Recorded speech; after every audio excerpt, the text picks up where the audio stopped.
autre méthode. Donc la méthode ouvrir compte, donc permet d'ouvrir un nouveau compte dans la banque ou à la banque. Et elle possède deux arguments, le titulaire du compte, une string nulle non blanche.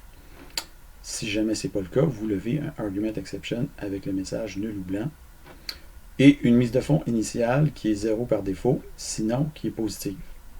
Si jamais ce n'est pas le cas, vous faites un argument out of range trop petit.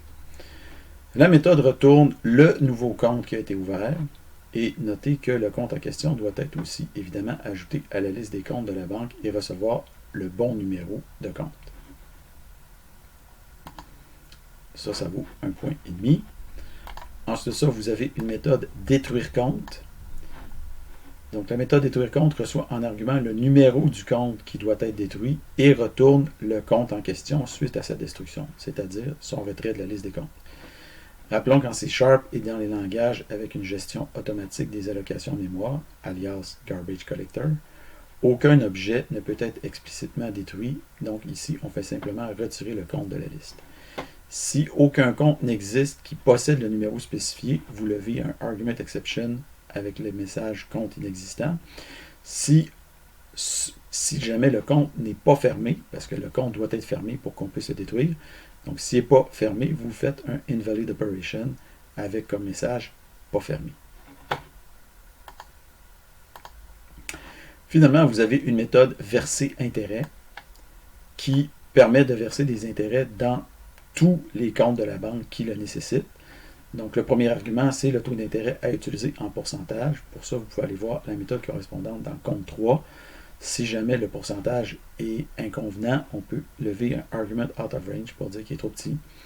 Le retour, verser intérêt, vous avez un retour ici décimal et vous avez un argument out. Donc, le retour, c'est le total des intérêts qui ont été versés dans tous les comptes. Et le paramètre out, c'est le nombre de comptes qui ont reçu des paiements d'intérêt.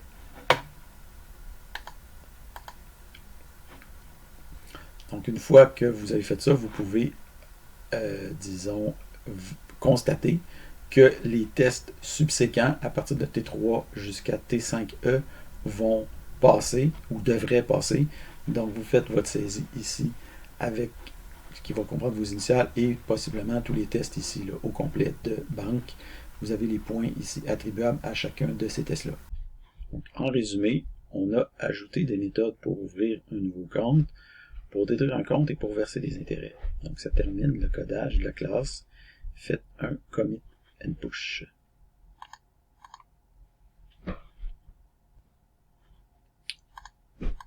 Ça nous amène à conclusion et remise. Donc, dans cette partie du TP, on a codé une classe banque. Elle possède un certain niveau de complexité qui nous éloigne des petits exercices jouets, en quelque sorte, désolé de les qualifier ici, effectués précédemment. On reste quand même loin de la complexité d'une vraie banque, cela dit, donc mon estimation approximative environ 10 000 fois plus complexe. Donc il y a de nombreux concepts et de nombreuses techniques qui ont été vues tout au long du cours, qui ont été mises à contribution dans le codage de cette classe-là. Donc dans la prochaine section, on va coder son interface console. Donc essentiellement, l'évaluation de cette partie-là se fait sur la base des tests. C'est pas parfait comme mode d'évaluation. Donc souvent les tests c'est imparfait. Donc il y a de la présence de faux négatifs, c'est-à-dire que vos tests passent mais que votre code peut malgré tout être erroné.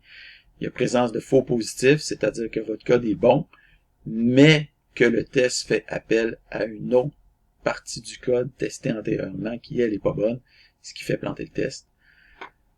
Sont néanmoins un moyen assez rigoureux et objectif qui ne laisse pas beaucoup de place à l'interprétation, donc c'est pour cette raison qu'on va s'en servir ici. Sinon, ça serait le prof qui regarderait chacun de vos bouts de code un par un. Ça ne veut pas dire qu'on ne fera pas, mais là, ça vous permet quand même de vous auto-évaluer de la meilleure façon possible. Donc, on se réserve cependant le droit de modifier cette évaluation-là que vous vous accordez basée sur les tests si on juge qu'elle ne rend pas justice à la qualité réelle de votre travail, que ce soit une qualité supérieure ou inférieure. Donc, vous avez ici les différents saisies qu'il y avait à faire avec les pointages associés à chacun. L'historique pour les 4 parties.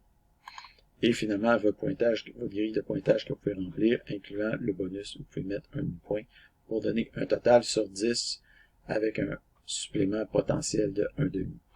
Vous indiquez le temps et votre note lors de la remise sur les A. Voilà.